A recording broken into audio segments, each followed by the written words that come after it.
सूरजगढ़ राज्य नरभक्षी राक्षसों के आतंक से बहुत परेशान था। सारे राक्षस पड़ोसी राज्य के पहाड़ियों में रहते थे और रात के समय गांव पर हमला करके उनको तहस नहस करके गांव वालों को अपने भोजन के लिए उठा ले जाते थे। सूरजगढ़ के राजा सुमेर सिंह बहुत ही परेशान हो गए थे। एक दिन उन्होंने सभा बुलाई। सभी लोग ध्यान से सुनिए। हमने सारे उपाय कर लिए और ये राक्षस बहुत ही निर्दयी और क्रूर होते जा रहे हैं। इनसे निपटने का उपाय जो भी बताएगा हम उसे राज्य का उत्तराधिकारी बनाएंगे। राजा की इस घोषणा के बाद सब लोग एक दूसरे का मुंह देखने लगे और बातें करने लगे, पर किसी के पास कोई उपाय नहीं था। राजा सुमेर सिंह की कोई संतान नहीं थी। तभी एक नौजवान उठा जिसका नाम रुद्र था। महाराज, हम सबको पता है ये राक्षस बहुत ही क्रूर और निर्दयी हैं, लेकिन अपने राज्य को बचाने के लिए हमें उन्हें मारना ही होगा। रुद्र, हमें उपाय बताओ, कैसे हम इन नरभक्षी राक्षसों से छुटकारा पा सकते हैं।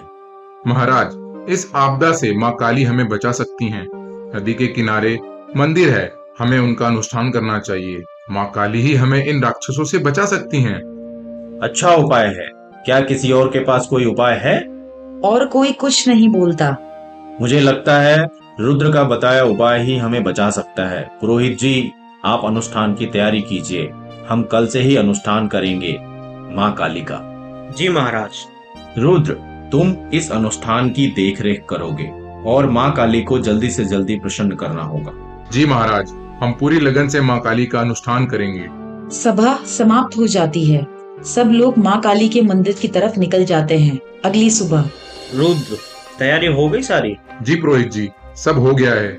आप अनुष्ठान प्रारंभ कीजिए। बहुत ही जोर शोर से पूजा की अनुष्ठान प्रारंभ हुआ। उधर राक्षसों का आतंक बढ़ता जा रहा था। वो कई और गांव उजाड़ चुके थे और बहुत लोगों को उठा ले गए। अनुष्ठान चलते चलते 3 दिन पूरे हो गए।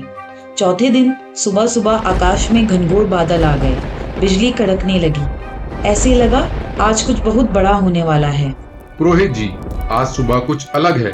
हाँ रुद्र, हमें भी कुछ अजीब लग रहा है। तभी बादलों की गड़गड़ाहट के बीच माँ काली अवतरित होती हैं। रुद्र, तुम्हारे अनुष्ठान से मैं बहुत खुश हुई। बताओ क्या इच्छा है? माँ, पहले मेरा प्रणाम स्वीकार कीजिए।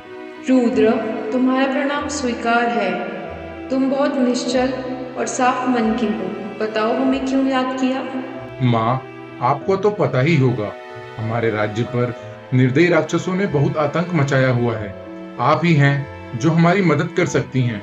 हाँ पता है।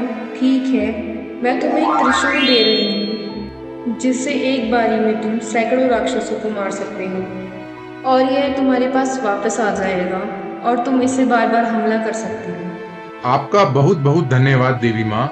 मैं इसकी मदद से अपनी प्रजा की रक्षा कर सकता हूँ।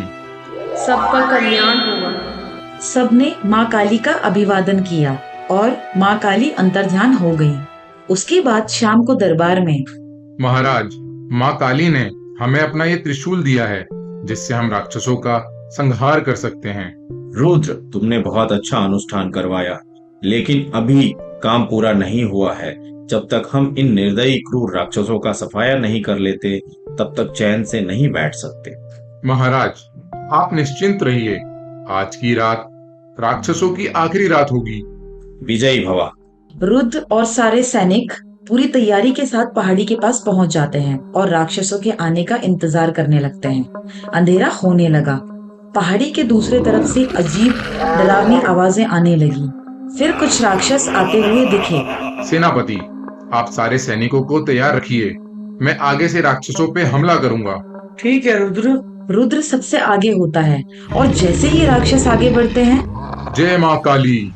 इतना बोलते ही माँ काली का त्रिशूल चमकने लगता है। रुद्र उसे उठाता है और राक्षसों की तरफ फेंकता है और एक से सैकड़ों त्रिशूल निकलते हैं और एक एक कर वहाँ दिख रहे सारे राक्षसों को मार देते हैं। ऐसे ही पूरी रात लड़ाई चलती रहती है।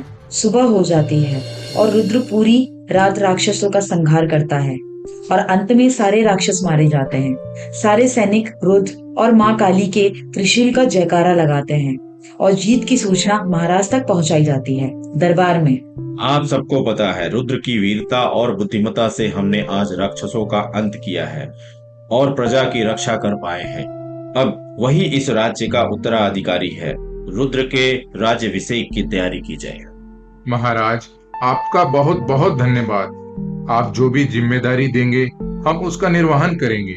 रुद्र का राज्याभिषेक हो जाता है और उधर राज्य में चारों तरफ सुख शांति हो जाती है और सब लोग एक बार काली माता के मंदिर जाके उनका धन्यवाद करते हैं। तो दोस्तों, अगर आपको हमारी वीडियो पसंद आई है तो इसे लाइक करें और ऐसे ही और वीडियोस देखने के लिए हमारे चैनल को सब्सक्राइब करना ना भूलें।